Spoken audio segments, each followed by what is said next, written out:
Here's what happens after she lays eggs. First thing I do is remove the mother from the eggs. This clutch of children's pythons was a surprise. I paired her with a male a few times late last year, but I thought she wasn't going to lay for me. But when I checked up on her today, I noticed that there were 2 eggs laying next to her, so I knew she would be sitting on more eggs. Unfortunately, it looks like most of those eggs are slugs, but it looks like we may have gotten 1 fertile egg. So I'm going to candle all of the eggs just to make sure I'm not missing something. To candle an egg, I hold the flashlight up against the shell of the egg. And what I'm looking for is the presence of veins and an embryo. The embryo is positioned within that network of veins, and it's important to find that embryo because the embryo needs to be facing up at all times during incubation. If it's not positioned facing up, it can die. So once I identify the embryo, I mark it. The embryo actually fixes itself to the inside of the egg wall, so it won't move during incubation. As I suspected, this egg is a slug.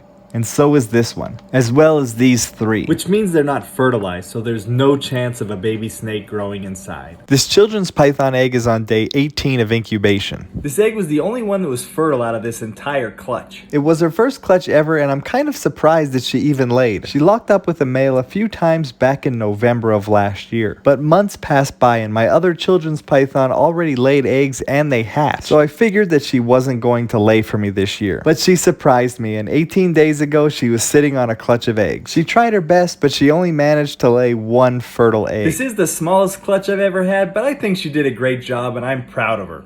Since all of the other eggs in this clutch were infertile, I kind of consider this one to be high risk. So I candled it today to see if everything was developing properly. And I don't see any issues. Research tells me that on or around day 60, this egg should hatch. However, unless I miscounted, my last clutch hatched on day 43. And a bunch of them escaped out of the egg box, but we were able to quickly recover them. So I'm going to take my lessons learned from my last clutch and start keeping a closer eye around day 40. This children's python egg is on day 44 of incubation.